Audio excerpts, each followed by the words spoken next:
Mark chapter 8. The feeding of the 4,000. In those days when there again was a great crowd without anything to eat, he summoned the disciples and said, "My heart is moved with pity for the crowd, because they have been with me now for 3 days, and have nothing to eat. If I send them away hungry to their homes, they will collapse on the way. And some of them have come a great distance." His disciples answered him, "Where can anyone get enough bread to satisfy them here in this deserted place?" Still he asked them, "How many loaves do you have?" 7, they replied. He ordered the crowd to sit down on the ground. Then, taking the 7 loaves, he gave thanks, broke them, and gave them to his disciples to distribute. And they distributed them to the crowd. They also had a few fish. He said the blessing over them, and ordered them distributed also. They ate and were satisfied. They picked up the fragments left over, 7 baskets. There were about 4,000 people. He dismissed them, and got into the boat with his disciples, and came to the region of Dalmanutha. The demand for a sign. The Pharisees came forward, and began to argue with him, seeking from him a sign from heaven to test him. He sighed from the depth of his spirit and said, "Why does this generation seek a sign? Amen, I say to you, no sign will be given to this generation." Then he left them, got into the boat again, and went off to the other shore. The leaven of the Pharisees. They had forgotten to bring bread, and they had only 1 loaf with them in the boat. He enjoined them, "Watch out.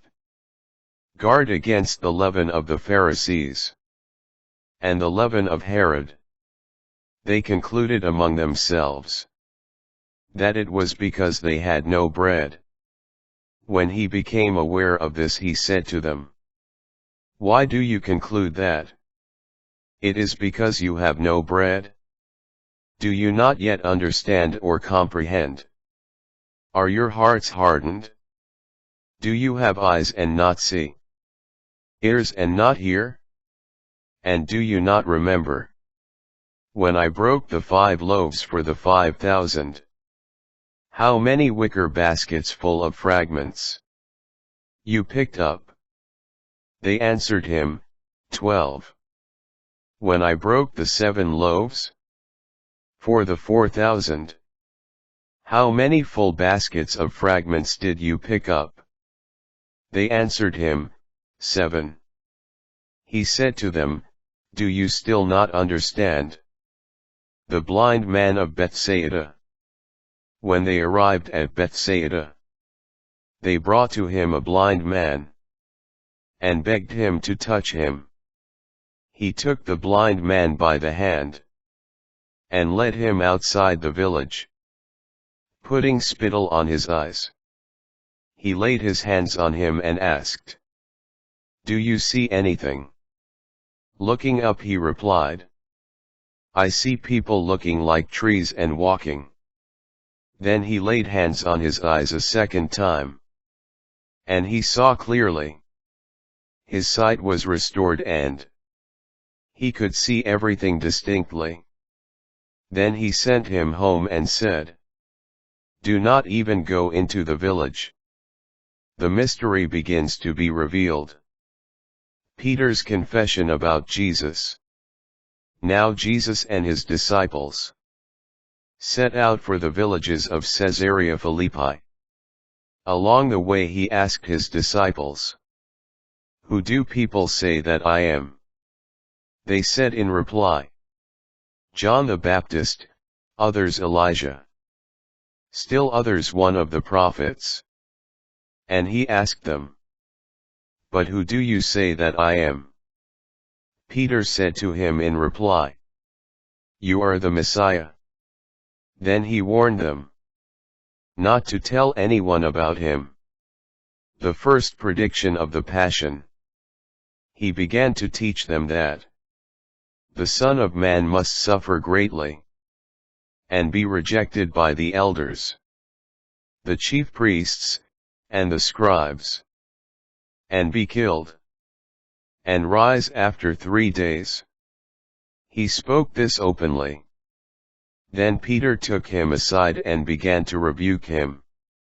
At this he turned around and, looking at his disciples, rebuked Peter and said, Get behind me, Satan. You are thinking not as God does, but as human beings do. The conditions of discipleship. He summoned the crowd with his disciples, and said to them, Whoever wishes to come after me must deny himself, take up his cross, and follow me. For whoever wishes to save his life will lose it. But whoever loses his life for my sake, and that of the gospel, will save it. What profit is there for one to gain the whole world, and forfeit his life? What could one give in exchange for his life?